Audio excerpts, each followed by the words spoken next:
You ever get that weird gut feeling something's off, but can't quite explain why? Not panic, not fear, just off. Like walking into your house and feeling the furniture is exactly where it's always been, but somehow it all feels wrong, like a stranger made the bed and left their energy in the sheets. That was me. 3 weeks ago. Thursday. Rain in the forecast, coffee too bitter, and my wife smiling a little too hard when the repairman left. Now, I wasn't suspicious in the usual sense. No lipstick on collars or perfume-soaked lies. My concern started with a drawer. Yeah, a drawer. See, I just had some repair guys come fix a water leak upstairs. Real straightforward job. They were in the bedroom for a bit, said they needed to get to a valve behind the closet wall. Fair enough. But afterward, I noticed one of my watches was missing. Not just any watch, the Rolex my father left me. The one I only wore on anniversaries and days when I needed courage. I asked Ashley, my wife, and she just shrugged. Said I probably misplaced it. Said it was just a watch. That phrase felt like a jab to the ribs. That's when I bought the camera. Nothing fancy. One of those tiny Wi-Fi hidden cameras you could stuff in a book spine or a lamp. I placed it on the bedroom shelf behind a copy of To Kill a Mockingbird. Ironic, really. Wanted to catch a thief, not a criminal of the heart. The footage started off boring enough. Dust particles, me getting dressed, Ashley folding laundry. But that was just the first few days. Until one Tuesday, around 3:42 p.m., while I was at work and Ashley was working from home, quotation marks doing the heavy lifting there, she brought someone in. Not a stranger. A man I'd seen once in passing. The HVAC technician from 3 months ago. Said his name was Ben. I thought he looked too clean-cut to be crawling in attic vents. That night, I watched the footage alone. My chest got tight. I remember thinking, please, God, let this be a misunderstanding. Maybe he was fixing something. Maybe this was nothing. Then I saw her smile. Not the smile she gives the mailman or the grocery clerk. No, this one was soft, dangerous. The kind of smile she used to give me before we had walls between us. I watched them sit on the bed, then laugh, then touch. Nothing repair-related happened after that. I closed the laptop slowly. Heart thudding, ears buzzing like someone plugged me into an electric fence. I didn't cry. I didn't scream. I didn't even move. Instead, I did what any man with a bruised ego and a solid internet connection would do. I installed 3 more cameras. Bedroom, hallway, in the living room TV. You know, for research. Because I wasn't done gathering evidence.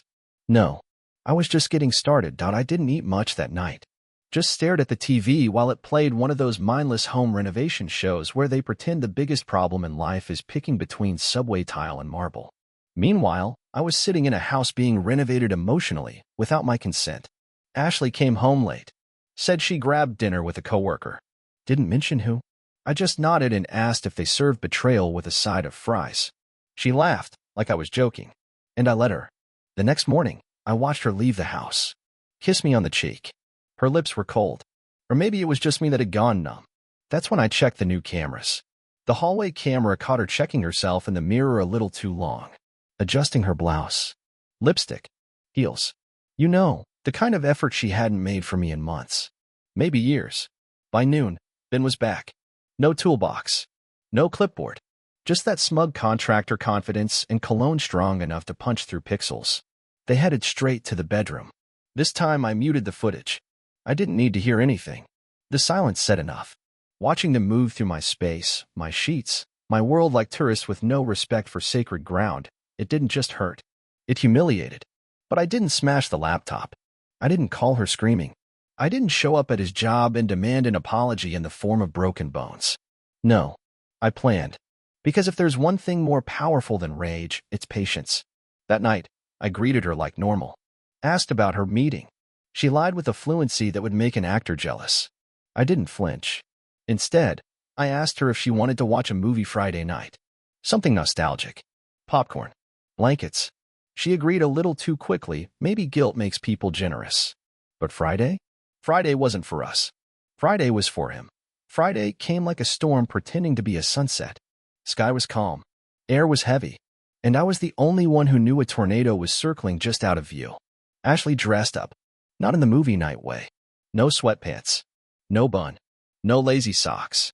She wore perfume I hadn't smelled in months, sweet, floral, and painfully unfamiliar. I asked if she was overdressing for Die Hard. She laughed and said, "Just wanted to feel cute." I smiled, but inside, I was rewinding camera footage and playing Spot the Difference with our marriage. Around 5:30, I left the house. Told her I had to grab snacks. Popcorn, drinks, the works. Told her I'd be back in 20. What I didn't tell her was that I'd already rigged the living room TV. See, one of those little cameras? It had a Bluetooth feed, direct, live, to the screen in our living room. And I had another camera, the one in the bedroom, queued up on my phone. I parked 3 blocks away, sat in my truck, watched the feed, and waited. It didn't take long. Ben showed up at 5:47 p.m. punctual, confident, like a man showing up to a reservation he thought he made. Ashley opened the door like she was hosting a game show. They laughed, whispered. She led him upstairs. And that's when I pressed the button. The bedroom camera feed lit up our living room TV. Crystal clear. Full screen. Ben didn't notice it at first, too busy unbuttoning his dignity. Ashley glanced down the stairs and froze. I imagine the feeling must have been something like standing on stage, mid-monologue, and realizing the curtain never closed. Ben turned around, saw the footage on the TV, and then, from the shadows of the kitchen, I stepped into the living room holding a bowl of fresh popcorn. "Evening," I said, calm as a breeze. "Thought I'd join you two for the premiere." Ashley's jaw dropped. Ben looked like someone had unplugged his confidence. Just stood there blinking at the TV. At me. Then back to the TV. "You're broadcasting us?" Ashley stammered. "No," I corrected. "You're broadcasting you." I just tuned in. I took a bite of popcorn. It was still warm, and I've never tasted anything more satisfying. They didn't speak. They didn't need to, because I was done asking questions. Now it was time for them to squirm. Ben looked like a man who just realized the fire exit was fake. His feet didn't move. His mouth opened, closed, opened again. Ashley. She stood a few steps behind him, one hand covering her chest, not out of modesty, but instinct. Like she thought she could shield her guilt the way you cover a yawn in a business meeting. "Don't stop on my account," I said, shaking the bowl of popcorn like it was a rattle for grown-up tantrums. We were just getting to the good part. Ashley's eyes darted to the TV screen. The feed was crystal. HD betrayal in 60 frames per second. It was paused now. I'd frozen it on a frame where Ben had one hand halfway around her back, and she was mid-laugh. The kind of laugh I hadn't heard from her in months. "Logan, what is this?" she stammered, taking a cautious step forward. "This," I gestured at the screen, "is what happens when someone tells you they're being stolen from, but you find out it's something worse. Theft of trust, of dignity." Ben took a breath, finally finding the courage to speak. "Look, man." I held up a finger. "No, you don't get a look, man. You get a look, trespasser. Because I don't recall giving you permission to walk into my house, defile my bedroom, and leave like you were never there." Ashley flinched. "I didn't. I mean, this isn't how I wanted you to find out. Right? You were hoping for a more cinematic reveal." I waved at the screen. "Maybe some candles next time? A soundtrack." Ben looked like he wanted to speak again, but then thought better of it. "Good move." I turned back to Ashley. "So let me ask you something. And please, answer carefully, because this will be used in the court of my memory forever. How long?" Ashley's lips parted, but no words came out. I waited. I had all the time in the world. I had popcorn, after all. She finally whispered, 3 months. I nodded slowly. 3 months. That's about 90 days of lies. 90 days of looking me in the eye, kissing me goodbye, and then going upstairs to do this. I pointed at the screen. "It didn't mean." "Don't," I said sharply. "Do not insult both of our intelligence with the 'it didn't mean anything' line. You planned this. Scheduled it. Probably even picked a playlist for it." Ben shuffled awkwardly. "I think I should go." I turned to him. "I think you should have never come. But since you're already here, let's be civil. Take the stairs. Don't touch the railing. And if I ever see you again, I'm installing cameras in the sidewalk." He hesitated for a second too long. I didn't move. Just stared. My expression wasn't angry. It was surgical. Ben left. Quietly. I made sure to note that. Even the cockiest roosters know when the barn's on fire. Once he was gone, Ashley stood in the center of the room, arms wrapped around herself like she'd just stepped into a snowstorm. I turned the TV off and set the bowl on the coffee table. "I was going to tell you," she murmured. "No," I said. "You were hoping to get away with it. That's different." She walked toward me. "Can we talk?" "Now you want to talk?" I stepped back. "You've had 90 days to talk. Hell, I was practically begging you to. But you decided pillow talk with your plus one was more fulfilling. Her voice cracked. I was lonely. And I was married. That one hit her. I saw it. The flicker behind the eyes. Like she realized for the first time what she had actually done. Not just the act itself, but what it represented. The fracture in something that had once been solid enough to hold dreams. I walked to the fireplace mantel and picked up our wedding photo. The one where we were both grinning like idiots in love. I stared at it for a long time. You know, I said softly, when I first met you, I thought you were magic. Like, change the temperature of a room magic. People turned when you walked in. You had this fire. I used to think I was lucky just to warm my hands near it. Ashley wiped a tear, but I kept going. And for years, I kept thinking, it's just a phase. She still loves me. She's just distant. Tired. Burnt out. But you weren't. You were gone. You just didn't tell me. I looked up at her. That's the part that hurts the most. Not the affair. Not Ben. But that you already left. I was just too loyal to see it. She covered her mouth. Said nothing. Maybe because there was nothing left to say. I'm moving out tonight, I said, placing the photo face down. I'll send someone for my things. What? What do I tell people? She whispered. I looked her square in the eyes. Tell them the truth, Ashley. For once in your life. And then I walked out. No yelling. No slammed doors. Just a quiet dignity that, frankly, I should have wrapped myself in a long time ago. As I stepped into the night air, the wind felt cleaner. Colder. Honest. And in my pocket? The plan for part 2 of this little show. Because revenge, when served, should never be rushed. That I didn't go to a friend's house. Didn't book a hotel. Instead, I drove to a place I hadn't visited since I was a teenager. My dad's old cabin, a weather-beaten place tucked between pines, a half-hour outside the city. No cell service. No distractions. Just wood, dust, and the sound of my thoughts echoing off the walls.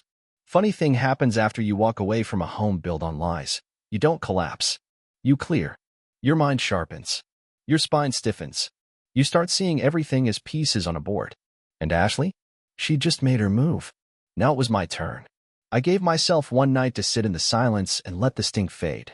I wasn't interested in dragging my pain around like luggage. No, I wanted something different. Something productive. I wanted justice, but not the kind you beg for in a courtroom. I wanted her to feel it. And to do that, I needed 3 things: a plan, a partner, and patience. The plan came first. Simple, elegant, devastating. The partner? That was where things got interesting. See, most people would run to a friend or a therapist. I ran to Darren, my cousin, a software engineer with a side hustle in surveillance tech and a dark sense of humor that made my sarcasm look like kindergarten poetry. He was the kind of guy who once built an app to auto-text his ex's new boyfriend random Bible verses at 2 a.m. out of principle. When I called him and said, "Hey, I've got a project you might enjoy," he said, "Am I going to jail?" I replied, "Only if we get caught." He laughed. "I'm in." We met the next morning at a diner off I-9. I laid it all out. Ashley, Ben, the camera feed, the popcorn moment. He nodded through his scrambled eggs like it was the most natural thing in the world. "What's the objective?" he asked finally. "Embarrassment," I said. "Exposure. I don't want to hurt her. I want her to see herself. I want her to feel the cold truth she's been dumping on me for months." Darren nodded. "Digital exposure?" "Maybe," I said, "but not viral. Not some scandalous social media explosion. That's petty. That's chaotic. I want precision. I want her to see the blade before it touches her skin." He leaned back in the booth. "You're a dangerous man when you get poetic." I shrugged. She married me for my loyalty. She forgot loyalty runs 2 ways. Betray me, and you get the version of me that takes notes. Over the next week, Darren and I worked like quiet little ghosts. No drama. No theatrics. Just clean data gathering. I moved the bedroom cam to a better angle. Switched out the hallway feed for a more discreet motion-triggered sensor. We built a duplicate of Ashley's cloud backup, emails, texts, location history. Darren worked his magic and set up alerts. Every time Ben entered the house, I got a ping. Every time she sent a calendar invite marked consultation, it hit my phone. She had no idea. Why would she? In her mind, I was licking my wounds somewhere, writing bad poetry and crying into an old hoodie. But I wasn't wounded anymore. I was building a case. And not just any case, a mirror. Here's what I learned by the end of week 1. Ben wasn't the only visitor. There was a Steve on Tuesdays. Ashley had a burner phone. Classic mistake. Used the same Wi-Fi network. Rookie move. Her best friend Rachel knew everything. Played dumb. Told me she hoped I was doing okay while texting Ashley. He's probably sulking, LOL.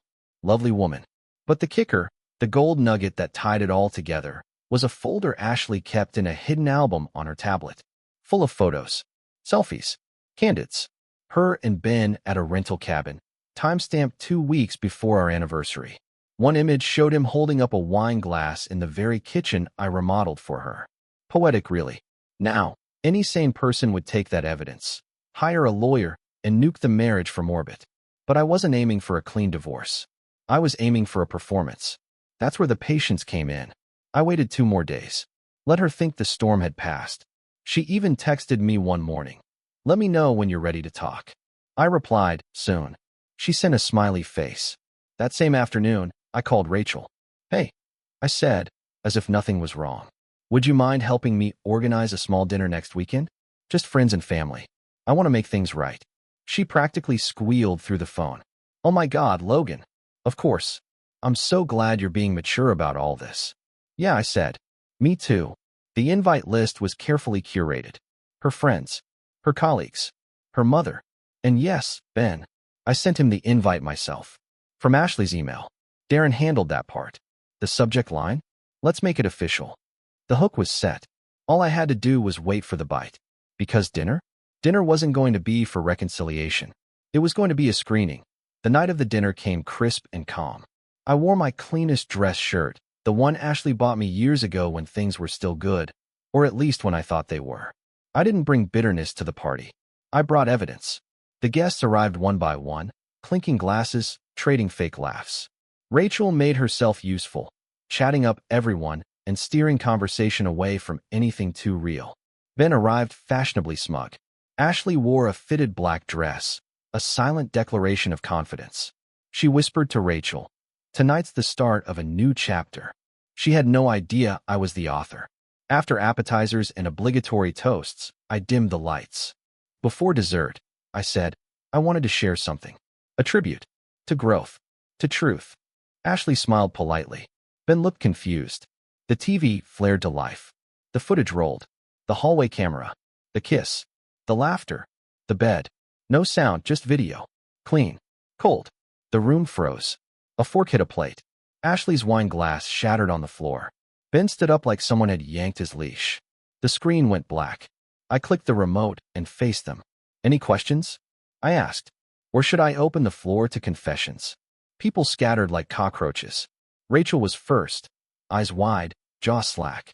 A few guests mumbled excuses and bolted. Ben tried to speak, but the words died halfway. Ashley's hands trembled. Why would you do this? You mean why would I let the truth speak for itself? I asked. You humiliated me, she snapped. No, I said calmly. You humiliated yourself. I just set up the camera. She stormed toward me. You think you're so clever? This doesn't change anything. Wrong again, I said, pulling a document from my pocket. This changes everything. Divorce papers. With attached exhibits. Photos. Logs. Statements. And a letter to the board of her company, exposing the use of company time and resources for personal affairs, literally. Ben turned pale. Wait, what letter? You're copied on it, I said. You'll both be receiving HR follow-ups Monday morning. Ashley tried to fight it, claimed I was malicious, said I orchestrated this to destroy her. And maybe, sure, there was a little artistry in the destruction. But the truth? I didn't ruin her life. She did. Her company put her on indefinite leave. Her family turned cold. Even Rachel, her once loyal defender, stopped returning calls. Ben? He quit his job 2 days later and ghosted. I moved back into the house, alone. And it felt like home for the first time in years. She begged to meet one final time. I agreed. At a coffee shop, she showed up in sunglasses and silence. I lost everything, she said. I sipped my drink. No, you lost me. Everything else was just fallout. It took a few weeks, but the noise died down. I returned to a routine, different, better, quieter. My lawyer finalized the divorce. She walked away with almost nothing, except the public knowledge of who she'd really been. And me? I felt lighter. I picked up old hobbies. Started running again. Laughed without flinching. For the first time, I wasn't a supporting character in someone else's life. I was the main act. Months later, I got a letter in the mail. No name, just a short note. You were right. She did the same thing to me. I should have listened when I had the chance. Ben. I smiled, folded the note, tossed it into the fireplace. That was the last I ever heard of either of them. Some people rebuild after betrayal. Some wallow. Me? I architected my recovery. Pain isn't what breaks you. It's what sharpens you. And sometimes the best revenge is walking away with your dignity intact while they burn down everything they touched.